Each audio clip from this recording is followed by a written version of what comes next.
Assalamualaikum warahmatullahi wabarakatuh. Perkenalkan, saya Ahmad Ramadonin, PEM 1917051055 kelas B. Di sini saya membuat CPU 4 bit. Operasi yang dapat dilakukan adalah AND, OR, NOT, penjumlahan, dan pengurangan. Ya, langsung saja kita coba AND-nya. Jadi fungsi AND di sini apabila kita memasukkan angka yang sama, maka dia akan outputnya sama. Misal kita masukkan 2 dan 2, maka outputnya akan masuk 2. Kalau kita menginput angka, kita juga bisa mencari angka ganjil di sini.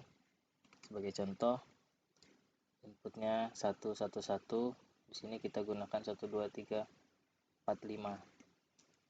Apabila 1 dan 1, maka outputnya 1. Apabila 1 dan 2, karena dia duanya genap, maka dia outputnya 0. Kalau 1 dan 3, karena 3 ganjil, maka outputnya 1.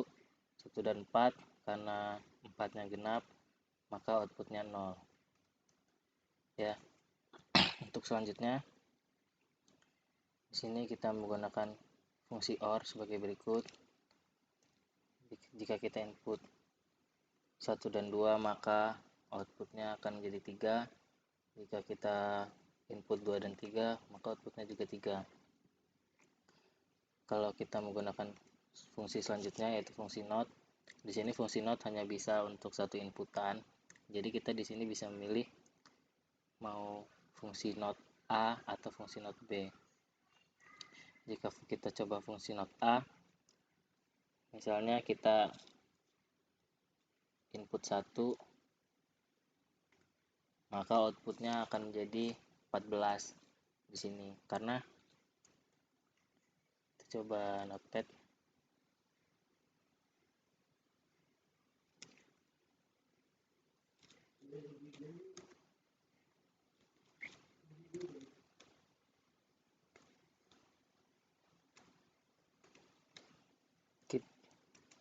Sebagai contoh, di sini biner 1 itu 0001. Jika dinotkan atau dibalikan, maka output keluarannya menjadi 1110, atau di sini merupakan biner dari 14.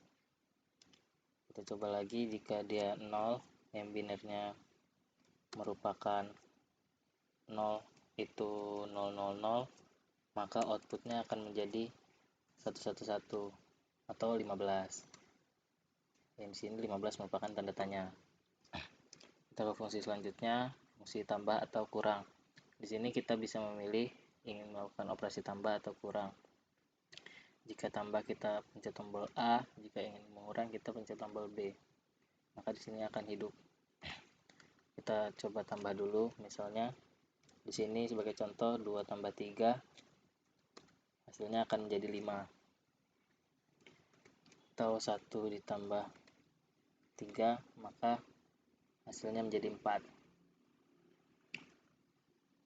Untuk selanjutnya kita coba pengurangan.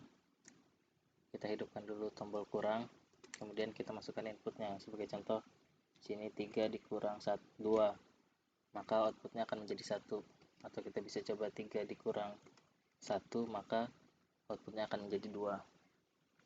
Nah, di sini kita cek dulu kenapa sih ada sirkuit pilihan dan sirkuit CU di sini, atau control unit, maaf. Di sini di pilihan tadi gunanya untuk memasukkan registernya. Jadi di sini ada 2 inputan, yaitu tombol A dan B tadi. A di sebelah kanan dan B sebelah kiri.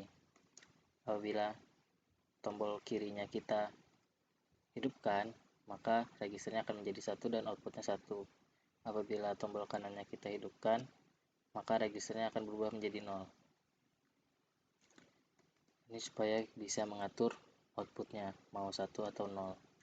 Untuk di bagian CU atau central unit, control unit, di sini terdapat 4 buah ALU yang setiap ALU merupakan 1 bit, mewakilkan 1 bit.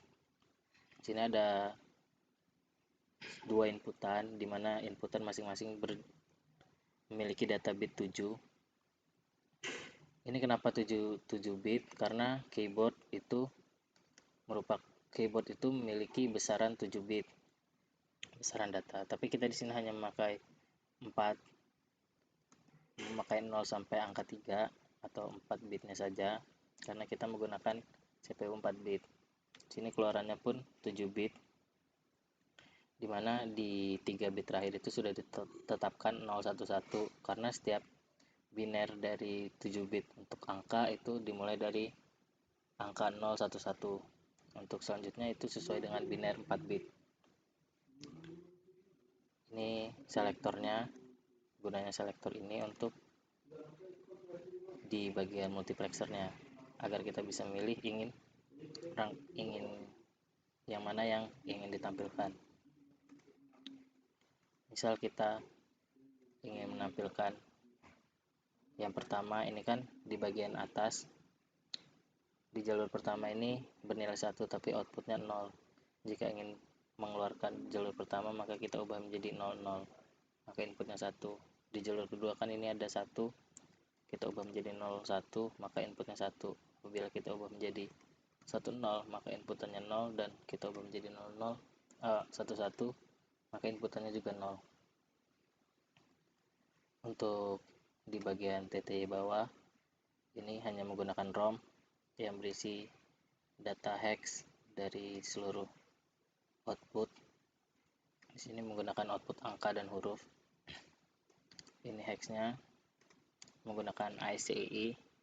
Tombol reset ini disambungkan ke TTY agar bisa mereset terminalnya, dan di sini menggunakan counter untuk menjalankan ROM-nya.